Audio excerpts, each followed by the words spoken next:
3 гады таму жыхару Барысава Усеваладу Трусаву прапанавалі ўладкавацца на завод «Белджи», але з адной умовою. Мне сказали, надо отучиться полгода в Китае, получить квалификацию, после этого работать. Обещали высокую зарплату, так как передовое производство будет в Беларуси. То есть, и я решил, что все-таки надо ехать. Па вяртанні Усевалад 2 гады кіраваў зборкаю аўтаў, але пасля ўвядзення нелімітаванага працоўнага часу выступіў на баку сваіх падначаленых. После этого начались проблемы с главным идеологом завода у нас. То есть, и на моем примере решили показать, наверное, всему заводу, что не надо высказывать свое мнение, нужно делать так, как хочет руководство. Усевалада звольнілі паводле артыкулу «Сістэматычнае невыкананне службовых абавязкаў» і запатрабавалі вярнуць выдаткі на навучанне ў Кітаі – больш за 32 000 рублёў. Для себя никаких новых знаний я не получил. Нас пытались обучить какой-то экономике, хотя там совершенно были термины неправильные. То есть ту же себестоимость была написана в слайдах, можно помешать бесконечно. Хотя любой экономист вам скажет, что это невозможно. Цяпер маладзён вучыцца ў Менскім ВНУ, атрымлівае магістра на спецыяльнасці інавацыйны менеджмент. Але кітайскія носьбіты ведаў дагэтуль не выдаляе з кампутара. Такое ощущение, как будто с Google переводчика просто перевод. И плохо разговаривающий китайский переводчик пытался это же ломаное все нам еще и прочитать.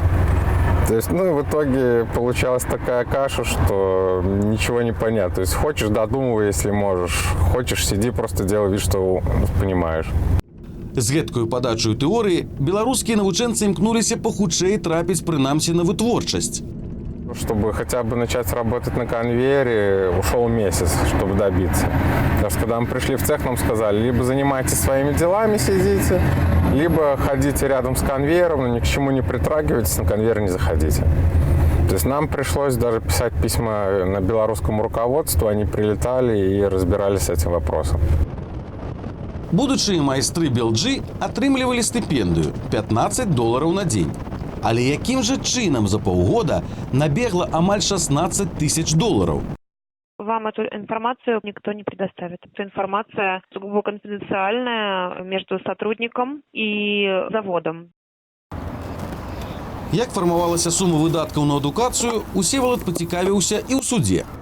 Как говорит главный бухгалтер, было затрачено по контракту $4 600 000. И они разделили просто это на количество человека дней, которые проходили обучение. Суд падтрымаў завод, незважаючы, што большасць студэнтаў навучалася ў Беларусі, да і праграмы групаў моцна адрозніваліся. Но когда подписывали договор, сумма нам не сообщалась. И в суде тоже главный бухгалтер завода подтвердил, что на тот момент они не знали, какая будет сумма, и не могли нам предоставить эти данные. Адмыслоўцы перакананыя, не плаціць грошай за навучанне не атрымаецца. Такія умовы падпісаныя дамовы. Але нідзе не напісана, што гэта за навучанне, якім чынам яно адбывалася, колькі яно каштуе і там все астатнія. То есть дамова, в прынцыпе, она такая тыпавая, она крыху пустая, да, то есть там нічога не патлумачана. Вось за гэта можна пазмагацца і варта пазмагацца. Калі кіраўніцтва «Белджи» не можа патлумачыць, як фармуецца гэтая сума, то варта звяртацца ў прокуратуру ды іншыя органы контролю. Менавіта гэта цяпер і робіць Усевалад.